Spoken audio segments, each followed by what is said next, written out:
completar, né? Mas depois a gente deixa a década de 90, o final de 90, os anos 2000 e os anos de hoje, né? Mas ainda falando sobre sobre aquilo que a gente estava falando na semana passada, sobre aquilo que cantamos e a relevância daquilo que cantamos no decorrer dos anos, eu tive pensando esses tempos, principalmente nesses dias de hoje, no que se refere a esses cultos online e alguns cultos drive-in ou qualquer outro tipo de modalidade de culto que não seja presencial. E eu tenho percebido que algumas vezes nós estamos caminhando para um lado que não caminhávamos antes. Então, vamos pensar aqui. Música para o culto e música para entretenimento. Vocês conhecem, sabem o que é entretenimento, né? Música para o culto, música para entretenimento. Uma amiga minha que é pediatra, foi pediatra do Vinícius a vida toda, né? Esses dias eu brinquei com ela que ela precisava dar uma olhada no dedão do pé dele, que estava inflamado. Ela falou assim: Anderson, mas eu sou pediatra? Eu falei: então, médico de pé, pediatra. Ela detestou a piadinha, né? Mas a gente brinca assim há muitos anos. E ela falou que não tem mais como tratar o Vinícius porque ele já é grande. Eu falei: grande? Maior que eu, maior que você, maior que seu filho, maior que todo mundo, né? Mas essa pediatra, a doutora Márcia, é uma amiga muito querida. E ela, uma vez a gente estava conversando sobre a vida profissional e a vida familiar. E ela estava falando que não tinha uma vez que ela ia numa festinha de criança, de parente, que não vinha uma prima, uma tia, uma parente de quinta geração, lá, quinta, né? Mostrar uma perebinha. Sabe? Dá uma olhadinha aqui, nesse meu filho aqui, vê o que é isso aqui. E aí ela falava assim: não, eu não sei, porque hoje eu não sou médica, não sou pediatra não, porque ela brinca que ela não é médica, ela é pediatra. Eu não sei. Aí a pessoa falava: como é que você não sabe, você não é médica? Você não trata isso? Ela falou assim: só que hoje eu tô civil, eu tô parente, eu tô na festinha, eu não sei nada. Leva no consultório na segunda-feira que eu resolvo. Mas as pessoas, elas costumam misturar essas estações profissionais. Quem é advogado? Tem algum advogado aqui? Tem não, né? Tem? Não. Você não se mexe, não balança a cabeça, então não vou saber. Mas vamos usar o Caio de exemplo. Caio formou, pegou a carteirinha da OAB. Aí ele chega na igreja, aí você tem uma coisa assim muito urgente para resolver. Aí você chega pro Caio e fala assim: Caio, me dá aqui uma orientaçãozinha, me dá aqui um conselho. Eu tenho uma amiga que ela é muito incisiva, né? É advogada braba. Essa é boa, sabe? Aquela que, né? Você gosta de levar para processar. E ela fala assim: querido, conselhozinho e palavrinha e explicaçãozinha custa R$350 no meu escritório lá, e dá o endereço, né? Mesmo na igreja, porque ela fala que as pessoas confundem as coisas. Para que eu estou falando isso? Oi, Elisângela. Quando aparece a câmera, agora eu vou citar vocês. Hein? Renan sumiu. Porque eu sou um músico meio ET. Eu não sei se os outros são. Fora do meu ambiente de trabalho, dificilmente você vai me ouvir ouvindo música. Meu cérebro, ele funciona... Débora já detectou que eu não tenho fio solto. Fio solto é aquela pessoa que esquece as coisas, começa a fazer e para e não lembra, e isso é fio solto. Ou você, do nada, você lembra um negócio que você tem que fazer daqui a 5 dias, isso é fio solto. O meu é emaranhado. Sabe aquelas casas velhas que você quebra a fiação assim, que tem um monte de fio amarrado assim, né, com fita isolante que já venceu? Então, meu cérebro é assim. Então, quando eu ouço uma música, eu não ouço a melodia, a letra, eu ouço um bloco de sons e eu fico tentando tocar. feio isso, né? Coisa de doido. Mesmo que não seja no tom correto, eu pego um tom base e minha cabeça funciona harmonicamente. E eu descobri que meu filho é igualzinho. Esses dias eu falei para ele assim, faça o sonido menor. Aí ele falou assim, si menor. Quer dizer, logo depois ia para um si menor, né? Eu falei assim, ah meu Deus, eu criei um monstro, né? Mas ele ouve música, ainda bem, né? Também para que dizer isso? Porque às vezes a gente que está na igreja, a gente tem gostos pessoais. Você gosta de música X, Y, Z, gosta de Aline Barros, gosta de Hilson, gosta de Lagorrinha, gosta de Feliciano Amaral e Prisma e coisas assim. E às vezes essa bagagem musical de gosto, ela veio se amealhando, ela veio se juntando, ela veio se formando na sua cabeça por anos e anos e anos. Culturalmente, socialmente, a questão familiar também, né? Você ouve algumas pessoas, alguns artistas falavam, lá em casa era uma roda de samba. Todo final de semana tinha uma roda de samba, aí tinha fulano, beltrano, né? Esses artistas que falam, né? Lá em casa não era uma roda de samba e nem tinha artista, né? Meu pai era bombeiro hidráulico, minha mãe era professora. Então, a gente tinha gambiarras do lado do bombeiro hidráulico, né? Se você for no meu Face, tem uma legal lá, como desligar uma bomba d'água sem estar a pessoa presente lá. A água do ladrão desce para uma garrafa, pesa a garrafa, desliga o disjuntor. Esse era o meu pai, tá? Meu pai fazia muito essas coisas. E minha mãe professora, então é a herança que eu herdei, genética, se isso existe, é a questão de gostar de ensinar. Mas uma frase que eu queria pensar com vocês é o seguinte, vocês conhecem a expressão pão e circo?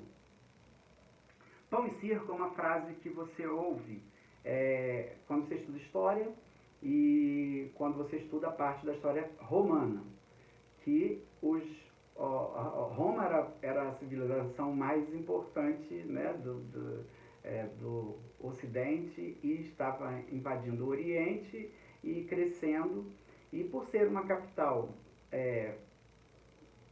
do poder, as pessoas começaram a se dirigir para lá e viver lá e querer ficar perto do poder. E a cidade foi crescendo, aumentando, a população foi aumentando, aumentando, aumentando, e o imperador da época pensou o seguinte, vamos manter essa massa na mão.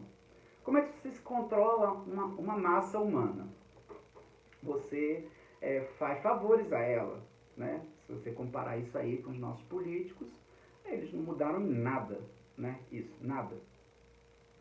Então ele pensou, vou dar alimento, encher a barriga e diversão. Então ele dava porções de cereais, né, para as famílias e mantinha eles entretidos lá nos coliseus, nas corridas, né? E aquilo ali fazia o povo amar o imperador e gostar mais dele, porque ele gerava para as pessoas saciedade e diversão. Isso aí a gente vem acompanhando nos séculos e séculos. Essa situação, isso aí tem sido generalizado desde que o mundo é mundo. No livro de Jeremias, capítulo 5, o versículo 28 e o versículo 31, diz o seguinte, não é a primeira parte do versículo, não é uma referência pessoal, tá? É uma referência a Renan, tá? E estão gordos e bem alimentados, olha. A maldade deles não tem limites, não defendem a causa dos órfãos, nem se importam com os direitos dos pobres. Os profetas profetizam mentiras, os sacerdotes governam por sua própria autoridade, e o meu povo gosta dessas coisas. Olha a situação. Os sacerdotes, as pessoas oficiais da igreja, no caso do povo de Israel, aquele que deveria fazer a ponte entre o homem e Deus, né, porque existia essa distância, eles enganavam o povo. Eles davam ao povo o que eles queriam ouvir. Então, acabava sendo um circo, e eles estavam lá, né, como diz aqui o início do versículo de Jeremias, diz, e estão gordos e bem alimentados. Então, está com a barriga cheia. Quem está com a barriga cheia não reclama. Mesmo que você esteja com a barriga cheia, mas com dor. Mesmo que você esteja com a barriga cheia, mas sofrendo. Mesmo que você esteja com a barriga cheia, mas sem saber como é que vai estar com a barriga cheia no outro dia. E é bom a gente ter o ego afagado. Concordam comigo? Você imagina quando alguém fala pra você só assim, olha, seu cabelo é lindo. Sua pele é linda. Você não parece que tem 43 anos. Só quando dobra a testa assim, parece que tem um Shar-Pei, né? Já viu aquele cachorrinho Shar-Pei japonês? A minha diferença do Shar-Pei é que eu não tenho a língua roxa. Mas, ó, aí aqui estica. E aí a pessoa elogia, fala assim, olha, como você é talentoso. Como você canta bem. É bom ter o ego afagado. Concordam comigo? Só que nem sempre aquela pessoa que só afaga o seu ego quer o seu bem. Às vezes aquela pessoa que está afagando o seu ego, ela só está fazendo isso porque ela só sabe fazer isso. Já é automático dela, porque ela sabe que fazendo assim, ela vai controlar, ela vai te conquistar, ela vai fazer coisas que para você é muito bom. Jesus tem alguns versículos, algumas passagens, várias passagens inclusive, mas eu peguei algumas passagens, só duas, né, que fala sobre duas situações.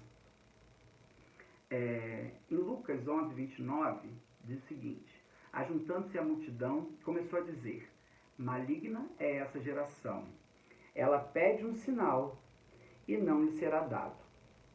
Por quê? Tem gente que vai à igreja, busca Deus, busca a palavra, busca alguma coisa, em troca de um sinal miraculoso, né? Já tem décadas que as igrejas que falam que vão curar isso, vão curar aquilo, que você vai, né, prosperar financeiramente, você vai ficar rico, elas enchem, lotam. E eu fico pensando, essas pessoas que prometem a cura todos os dias, como é que elas estão lidando hoje? As igrejas estão abertas, as igrejas estão fechadas, elas estão curando o Covid, elas estão...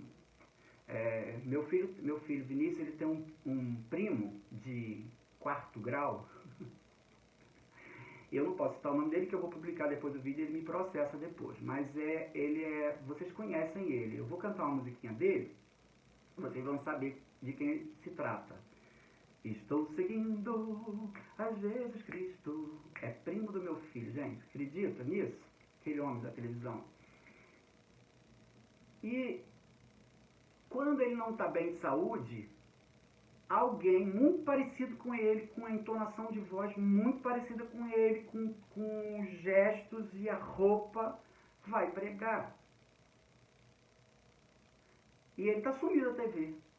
Você bota no canal, se você quiser saber, se você tem net, bota no canal 5 aí, você vai dar de cara com ele.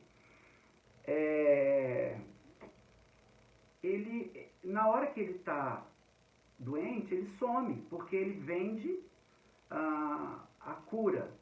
É caroço, né? Caroço é especialidade, né? Mas eu não sei como essas pessoas estão lidando. As igrejas estavam lotadas. Aqui em Brasília eu percebi uma questão sociocultural muito engraçada. Eu tinha um aluno do Centro Federal Tecnológico no Rio, quando eu fazia estágio, que hoje ele é pastor de uma igreja dessas, e jovem, deve ter 22, 21 anos, mais ou menos. Não fez teologia, né, porque ele fez enfermagem. Se tem 21, ele era muito novinho. Mas nessas igrejas não precisa fazer teologia, né, para ser pastor. Você só vai subindo, galgando, né, obreiro, depois não sei o que, não sei o que, não sei o que, e chega a pastor. E assim que eu cheguei em Brasília, a curiosidade dele era saber o tamanho que tinha os templos dessa igreja, dessa denominação aqui em Brasília. Aí eu falei para ele assim, olha, não quero te decepcionar, mas aqui não tem isso.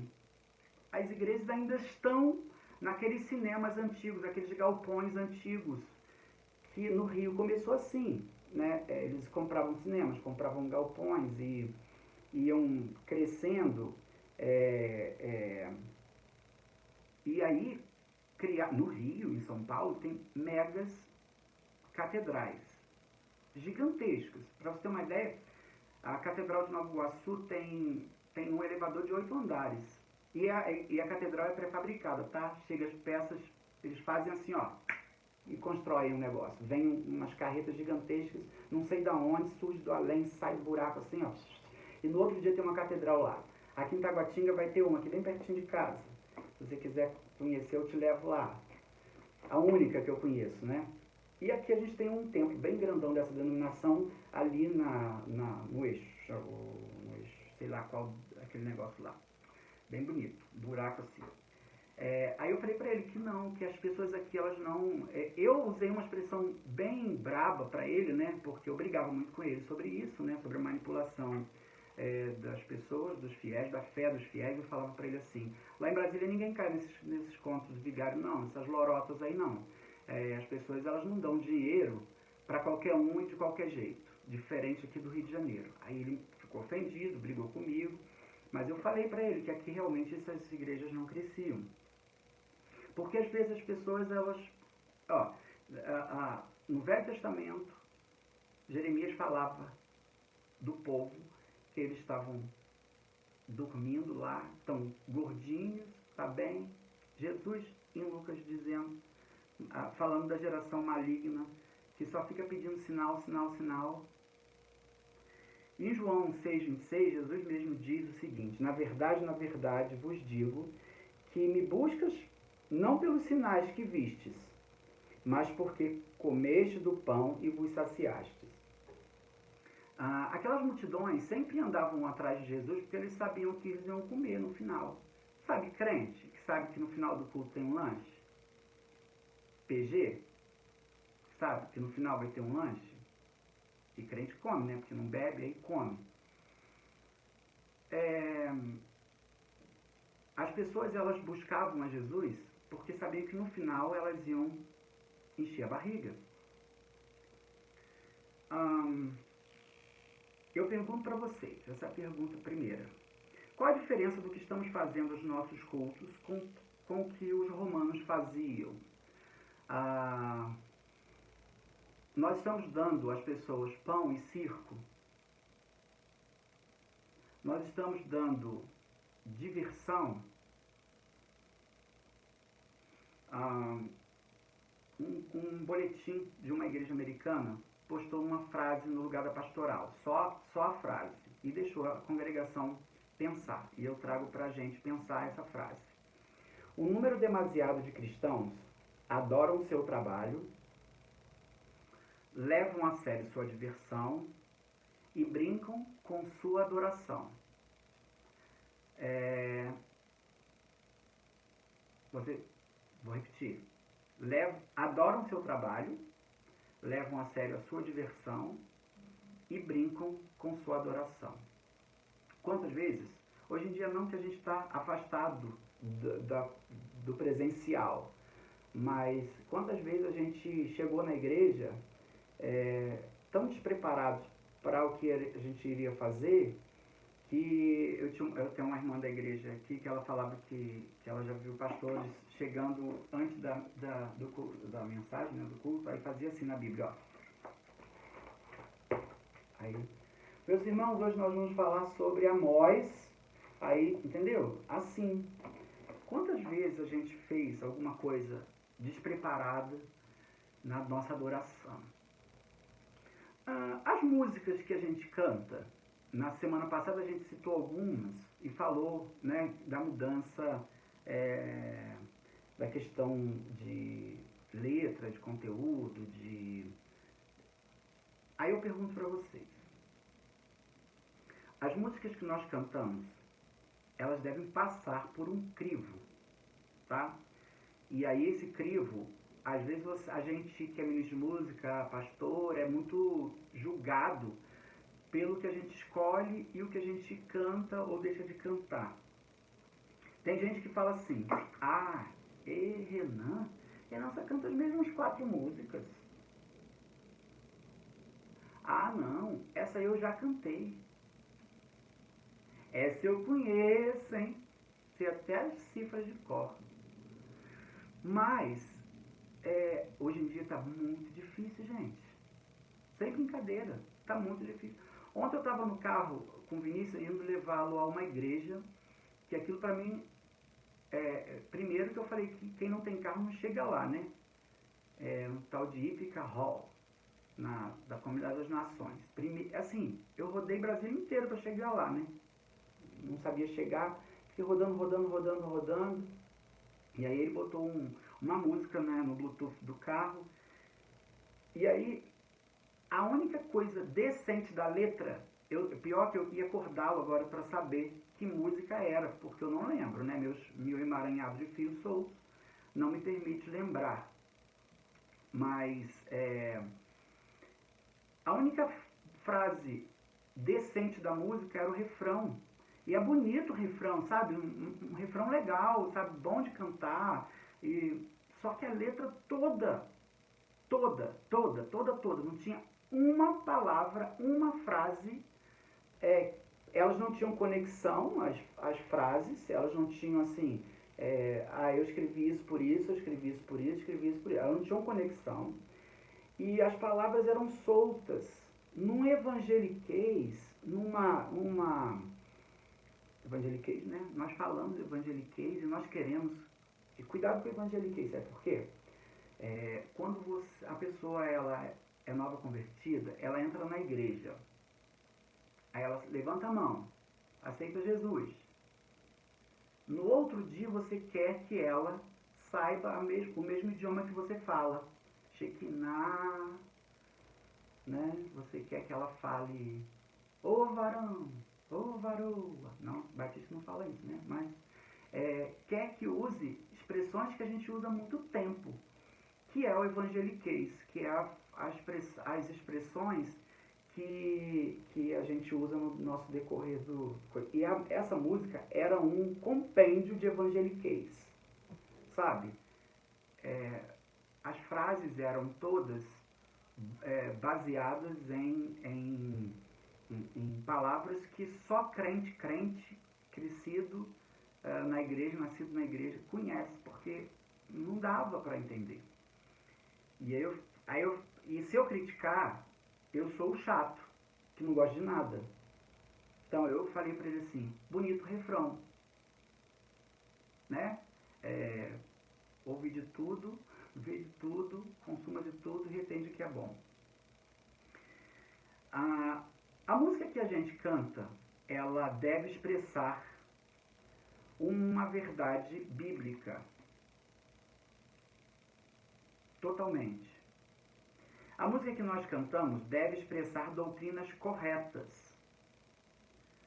Deve ser caracteristicamente devocional.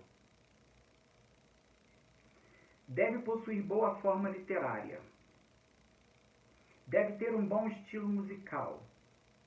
Deve ser apropriada à ocasião em que estiver sendo usada. Vou parar aqui, depois eu falo as outras.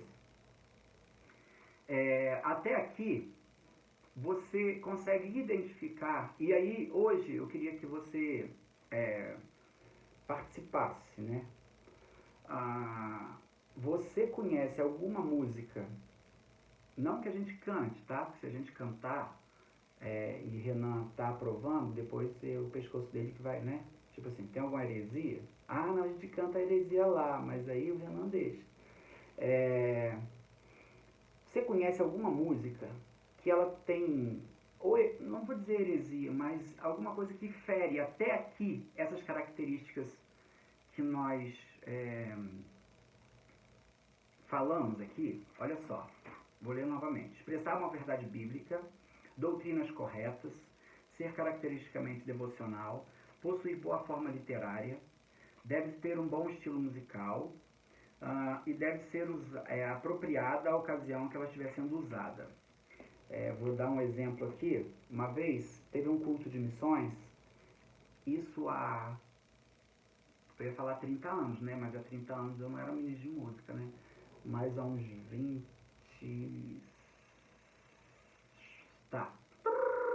anos, veio um culto, uma sugestão de culto na revista, e o objetivo do culto realmente era um objetivo de... Sabe o culto fazer chorar? Aquele culto que tudo era muito melancólico, e o objetivo era esse, era fazer realmente as pessoas, estava escrito lá, né? Fazer as pessoas refletirem pelo que elas estavam fazendo na igreja e com missões também, né? Então começava com...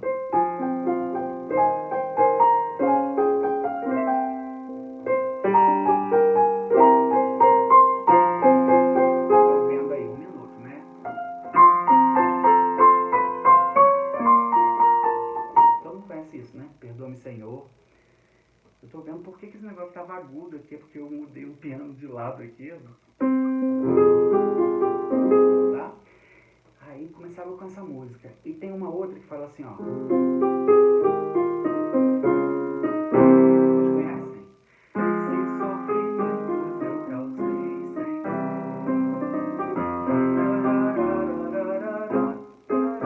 Né? Se alguma coisa fez alguém cair.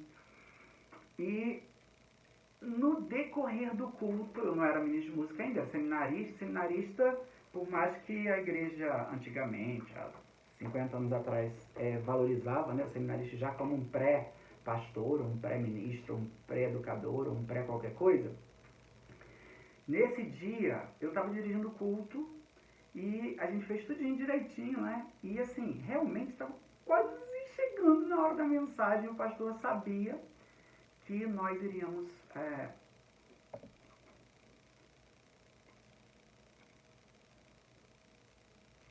Caiu o zoom aqui, tá, gente? É isso aí.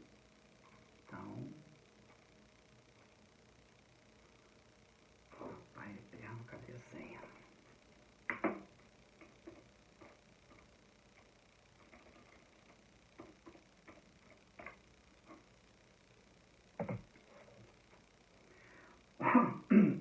Segundo. Deixa eles deixarem eu entrar de novo.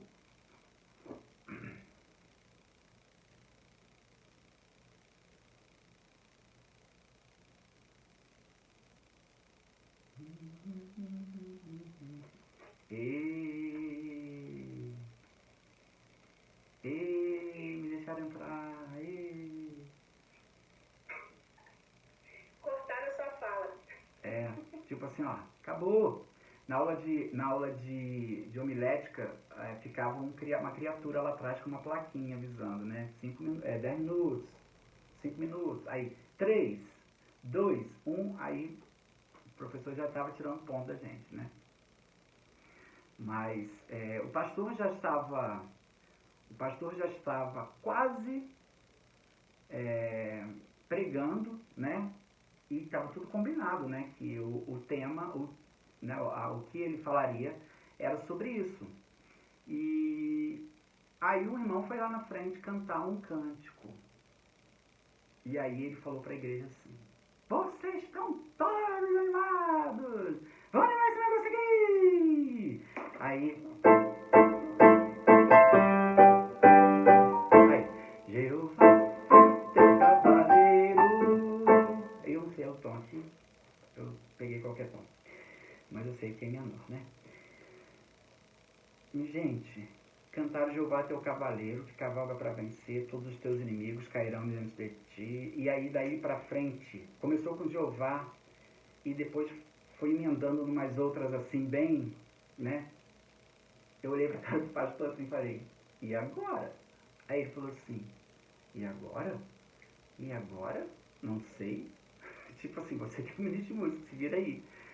Eu falei, olha, por mim eu não nem pregava essa mensagem aí não. Mas se eu quiser, aí ele. Não, mas agora eu tenho, né? Fazer o quê, né? Mas foi bem difícil. Bem difícil. Não que Jeová é teu cavaleiro que cavalga para vencer todos os teus inimigos cairão diante de ti, não pode ser cantado. Mas ela tem contexto. Porque se você cantar a primeira versão dela, lá na origem, ela tem um monte de palavras e frases evangelicais, evangeliqueis, que foram mudando até mesmo para facilitar o entendimento, né? Porque a versão original fala assim: sobre tua tenda, ó Israel, não vale encantamento. Aí, você é o não crente que chegou na igreja pela primeira vez, está lá, sentado, né? E aí você ouve essa expressão: sobre tua tenda, ó Israel, não vale encantamento. Sobre tua tenda, ó Israel, está a bênção do Senhor, não sei o que dos teus opressores. Primeiro que a pessoa não sabe o que é opressor. Só isso é crente que fala, né? Pode usar isso em redação, tá? Que o povo gosta dessas palavras que crente conhece. Encantamento para eles ou é coisa de Harry Potter ou é macumba. E tenda, aí mudou, né? Sobre tua vida, ó meu. Então eu sou velho do tempo da música original, então eu sei que a música foi mudada a letra, tá? E aí isso aí eu tô dando um exemplo, tá? Agora você pensa em outras. Alguém sabe, lembra de alguma outra aí? Alguém? Abre o seu áudio. Fulano, você tá aí, se tiver, mexe o prato. Né? Queridos, eu fui numa igreja há uns muitos anos atrás, aqui em Brasília, assim que eu cheguei, fui cantar com um quarteto. Olha, só tem uma. Fala aí! Restitui. Eu quero de volta, eu quero. Eu ia citar essa aí agora na segunda parte, mas tá no lugar, tá? Deixa eu até anotar aqui pra... Alguém tem outra? Tá na hora, hein? Fala aí. Tinha uma que era aquela, ele vem saltando pelos montes, o seu cabelo é branco como a neve, seus olhos a fogo. Você acredita que hoje na Santa Missa em seu lar o padre Marcelo cantou uma música que falava para incendiar, tocar fogo, não sei o que. Aí eu fiquei assim, meu Deus, até eles já estão pedindo fogo. Ah, Jesus, né? Mas eu sou eclético, tá, gente? É que eu fui procurar pequenas empresas, grandes negócios, estava na Santa Missa em seu lar. Então eu parei lá um pouquinho até ver os programas que eu gosto na Globo. Mas aí eu não vejo Globo, não sei nem qual é o canal. Fiquei lá procurando. Mas quando ele pediu fogo, fogo, fogo, eu falei, gente, que padre pentecostal é esse, Jesus? Alguém lembra de outra? Essa do Ele Vem, eu já na minha turma, eu estava até falando essa semana sobre isso. Falei com Débora, né, Débora? Eu desenhei essa música no quadro para os meus alunos, né? Assim que ela lançou, e aí eu comecei a desenhar o bicho, né? Porque o que anda pelos montes, né? Qual é o animal que pula pelos montes? É cabrito, né? É um bode, né? Fica lá no monte, adora. Ou é mineiro, é carioca ou é cabrito, né? Porque o povinho vai gostar do morro. E aí saltando pelos montes, o cabelo é branco como a neve, desenhei o cabelo, os olhos a fogo, o chifre, tudo que falou lá, o olho, né, a fogo e pedindo para incender a noiva. Aí o não crente chega lá e fala, incendeia, se for um casamento, mandar incendiar a noiva é muito legal, né? Toca fogo na noiva. Evangeliquei, gente. Porque quem escreve essas músicas não é crente. Quem escreve essas músicas não tem compromisso com igreja. Está num boteco na frente da gravadora. Já falei isso e continuo repetindo. Falecido senador Harold, que me perdoe, já morreu, mas a sua rádio no Rio de Janeiro é responsável por isso. comprar coisa, anátema, fogo estranho. Lembra do fogo estranho, lá do tabernáculo? Que só podia um tipo de fogo, e aí eles traziam fogo de outro lugar para acender as lamparinas do tabernáculo. É fogo estranho. Não fala nada. Sabe para que serve essa música? Spinning. Sabe? Bota um degrauzinho aí e fala, incendei, aí vai, tum, tá, tum, tum, tá, tum, tum. A outra lá, aquela outra lá, que eu citei esses dias mesmo, 1000 graus, 1000 graus, né? Para mim, naquela parte que fala fogo nas cabeças do diabo e da glória, eu acho que tem um negócio assim, porque essa foi que eu me assustei com a igreja que eu fui cantar, né? Um quarteto. Aí eu olhei pro lado e falei para Jairo assim, fogo nas cabeças do diabo e da glória? Aí eu falei para o Haroldo, é isso que eu ouvi? Aí, cala a boca, ministro. Baixa legal, né? Quando manda cala a boca, né? A gente obedece, né? Porque é grave. Agora, quando é tenor, a gente não faz nada, não. Você vê que ninguém respeita o Renan, só porque ele é tenor. A cara dele, gente, de sono. Meu Jesus amado. Zoom é muito legal, né? Que a gente vê a carinha de vocês, né? Se vocês dormirem, vocês desligam a câmera. Mas, sobre a música que o Zana falou, do Restitui, Daniel apareceu. Tem alguma música aí pra falar, cheia de heresia? Não. A música Restitui, eu vou continuar aqui, ó. A música deve ser adaptada ao uso da congregação. Vocês já viram música que não é congregacional? Tipo música de solo, que o povo bota para a congregação e vira um negócio. Em Nova Iguaçu eu fugia das músicas de Cassiane, apesar de que, não sei se vocês sabem, mas muita coisa boa vem de Nova Iguaçu. Mas muita tragédia vem de Nova Iguaçu. Aí, tá vendo? Olha só, Marcelo. Cassiane é de Nova Iguaçu, Jairinho é de Nova Iguaçu, Eixo é de Nova Iguaçu.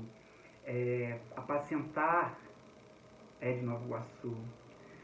A igreja de Apacentar, quando ela começou, e ela começou a tirar membros das nossas igrejas, a gente dizia que eram membros que não queriam fazer nada e iam para lá para sentar. Entendeu? Ficavam lá. Que era um igrejão, um galpãozão, um monte de TV, um monte de tela, ia pra lá e, né? E iam pra lá pra sentar e não fazer nada. Sarão da Terra Ferida, Nova Iguaçu, deixa eu ver outras coisas aqui. Aí, vem essas coisas. Aí o povo acha que é igual Lagoinha para Minas Gerais. Acho que todo mundo conhece a Ana Paula Valadão, é íntima do André, e, né, igual Nova Iguaçu. Poxa, você deve conhecer o pessoal da Apacentar, deve cantar tudo Apacentar. Ao contrário, a gente não cantava justamente porque, sei lá, rixa política. Porque a igreja que eu era, as cidades da Baixada Fluminense todas são divididas por linha do trem. Então tem o lado de cá e o lado de lá, né? Quem é iguaçuano sabe qual é o lado de cá e sabe qual é o lado de lá. Mas pensa na linha do trem. Então, se você tirar a linha do trem, a central de Nova Iguaçu estava aqui, igreja que eu era ministro, e a Apacentar aqui. É só tirar a linha do trem e atravessar. Era muito próximo. A igreja Assembleia de Deus da Cassiane, mesma coisa, tira a linha do trem e atravessa a rua. Era muito perto. E aí a gente evitava. Mas quando alguém começava assim, olha, então louve, simplesmente louve, tá chorando, louve. A igreja vinha abaixo, podia ter 10 pessoas, parecia que tinha 1000. A igreja batista, porque é uma música legal, né? Dá pra cantar e essas musiquinhas ficam na cabeça, né? Espero que você não fique hoje lavando louça lembrando de então louve, simplesmente louve. Lembra de outra coisa. Falando sobre Restitui. Restitui é da Apacentar, né? Restitui o quê? Tinha até uma piadinha que a gente brincava lá na igreja, que do mesmo CD você pede para... a Restitui era... Vamos imaginar aqui, né? A piadinha tem que ter contexto. última música do CD era Restitui. Mas a primeira era aquela assim, ó. Deixa eu ver se eu acho um tom aí. Não vou achar não. Vou cantar aqui sem tocar. Abro mão dos meus sonhos, abro mão da minha nana, abro mão da minha vida por ti. Aí no final canta: restitui, eu quero de volta o que é meu. Então você deu para Deus na primeira música e pediu para restituir no final. Devolve, né? Tem contexto essa música. A pessoa que escreveu o poema estava vivendo por um momento de crise familiar, de separação, divórcio por pecado. E quando ele fez essa letra, ele percebeu, né, o tamanho do erro dele e pediu para Deus restituir a ele a família, o ministério, as canções. Então tem um contexto, mas você imagina ficar contando toda vez que for cantar, ter que falar o contexto? Toda vez que for cantar ele vem, saltando pelos montes, tem que explicar. Jeová é teu cavaleiro, tem que explicar o que é o cavaleiro, abrir o texto bíblico e explicar frase por frase, que ela é uma coxa de retalhos de texto bíblico do Velho Testamento que, né, faz uma confusão danada. E você tem que explicar as coisas, é muito complicado. Você é muito complexo para um culto. A letra deve expressar o sentimento da congregação. Todos estão em uníssono, pensando a mesma coisa. Deve ser apropriada ao alcance da capacidade dos cantores. Vocês já viram aí, gente, que tem música... Se você for cantar alguma coisa de Fernanda Brum, para Fernanda Brum, é normal.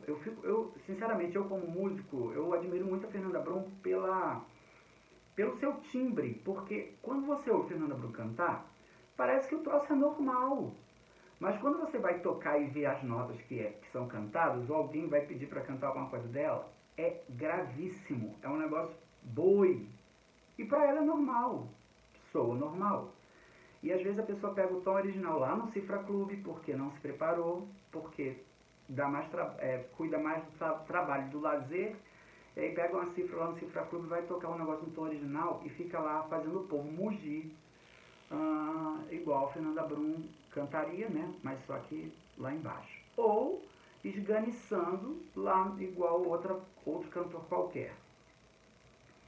Deve ser tão simples que possa ser entendida por todos. Isso já era uma luta de Lutero, né? Ele falava que as músicas elas tinham que ser simples na língua do povo, que expressasse as verdades teológicas, porque você lembra daquilo que você canta, mas você às vezes não lembra do que o pastor pregou. Os textos bíblicos são muito melhores aprendidos em música do que você simplesmente por tentar decorar as coisas. Então, seja simples. Tente ser simples, não use palavras esdrúxulas.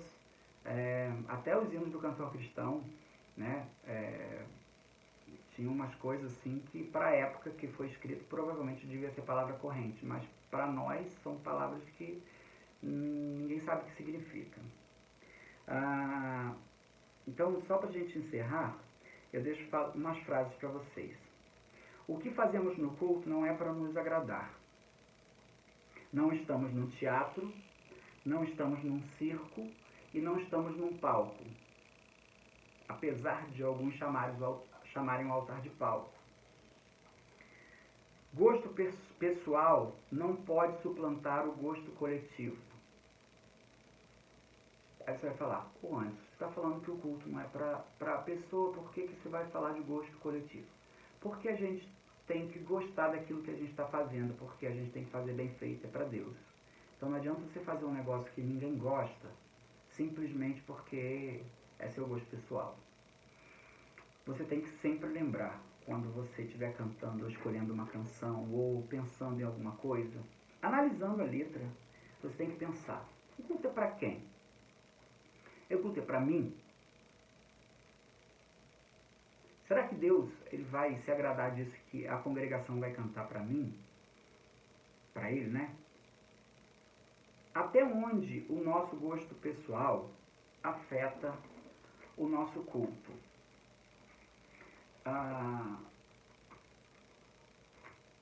Quando você ouvir a frase, não gostei do culto hoje, né? Essas músicas que cantaram, e é sempre a culpa da música, né? Às vezes tem outras coisas que acontecem no culto, mas a culpa é sempre, a música é sempre a coisa que você não gosta disso ou não gosta daquilo. Eu tinha um pastor muito sábio que ele falava o seguinte, quando alguém falava assim, pastor, não gostei da sua mensagem hoje. Sabe o que ele fazia? Na porta. Tem gente sincera, né, gente? Tem gente sincera e sem filtro. Ele fazia assim, ó. Não precisava explicar nada, porque eu já tinha falado sobre púlpito. Tipo assim, reclama com ele. Não gostei da sua mensagem hoje. Reclama com ele. A mesma coisa eu falo pra você. Reclame com ele. Não reclame com ele. Ele ali, ó, do cantinho branquinho, assim, que tá meio roxinho, com esse olho aberto. Isso, não reclame com ele. Reclame com ele. O culto não é pra você. O culto não é pra sua família. O culto não é feito para família A ou B ou C. É Deus.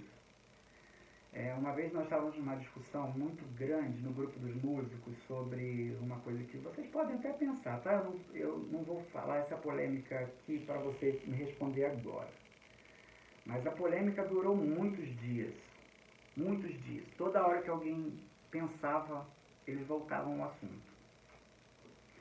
E um compositor sacro, contemporâneo, ele é homossexual assumido e casado há mais de 20 anos. E membro de igreja, americana, liberal, né? Eu não sei se vai chegar aqui no Brasil isso, mas tudo que eu disse que não ia chegar no Brasil chegou, né? E aí a discussão no grupo dos músicos era cantar ou não cantar as composições dele. E a gente ficou, canta ou não canta, canta ou não canta, canta ou não canta, canta ou não canta. Mas ficou, sabe? E aí era questão de gosto pessoal. As músicas são lindíssimas. As músicas são maravilhosas. As músicas são, sabe? Se não existe inspiração, eu não sei o que tem as coisas que ele faz. E aí uma irmã da igreja falou assim, uma irmã do grupo disse assim, a minha música esposa do Novaes, que eu esqueci o nome dela agora. Ela escreveu assim, se a gente se importar com a vida de todo mundo que escreve as músicas, a gente não canta mais nada, porque a gente não sabe se Mozart era cantável, Handel era cantável, Telemann, Beethoven, e a gente adora cantar essas coisas. Normalmente quem briga por não cantar essas coisas são as pessoas que gostam de cantar os clássicos. E a gente não sabe como é que era a vida deles. A gente sabe que Mozart era um perverso, malvado e tudo de ruim. Mas os outros a gente sabe também dos problemas deles. E os compositores sacros atuais também. A gente não sabe se o que a gente canta, se a gente está pedindo para restituir, é para restituir o lar ou se é o imposto de renda. E aí ela falou, o que importa nisso tudo é o coração de quem executa. Você pode estar executando uma música linda, maravilhosa, com o coração mais sujo que a caixa de gordura da sua casa. Você pode estar falando de verdades bíblicas, realmente está lá, tudo bonitinho, texto bíblico, bonitinho, mas a sua vida está totalmente fora do padrão, fora daquilo que Deus quer para você. Então, pense nisso. O culto não é para você. O culto, a música, não é sua. Seu gosto pessoal não é importante. Mas tudo que você tem que fazer, você tem que pensar se Deus gostaria. Seu coração ele tem que estar direcionado para aquilo que você vai fazer. Tratemos a nossa adoração como nós tratamos, às vezes, nosso trabalho e o nosso lazer. Planejemos as nossas coisas da igreja, assim como nós planejamos nossas viagens e nosso lazer do dia a dia. Amém? Deixa eu orar.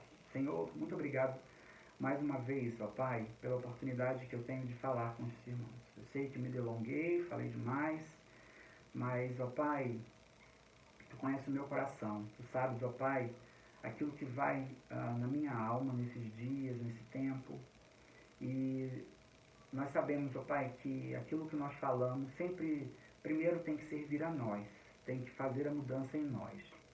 Então eu te peço, ó Pai, que mude os meus conceitos, mude, ó Deus, as coisas que às vezes estão entranhadas na minha vida, que fazem, ó Pai, com que eu manipule ou use, ó Deus, coisas para adoração na Tua casa, que às vezes não te agrada.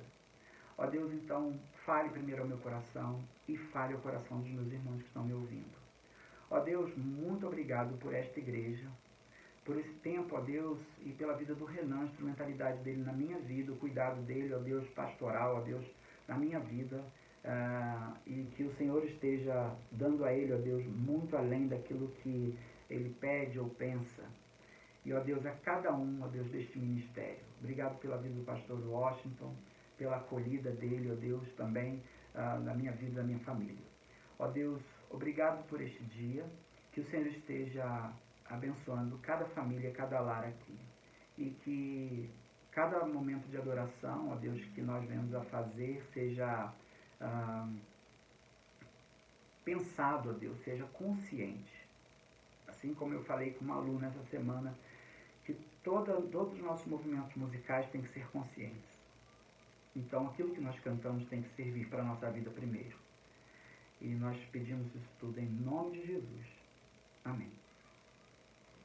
Perdão, gente, porque eu dá o microfone pro cara e não avisa que vai acabar em 3 minutos, ele não para de falar. Amém. Qualquer coisa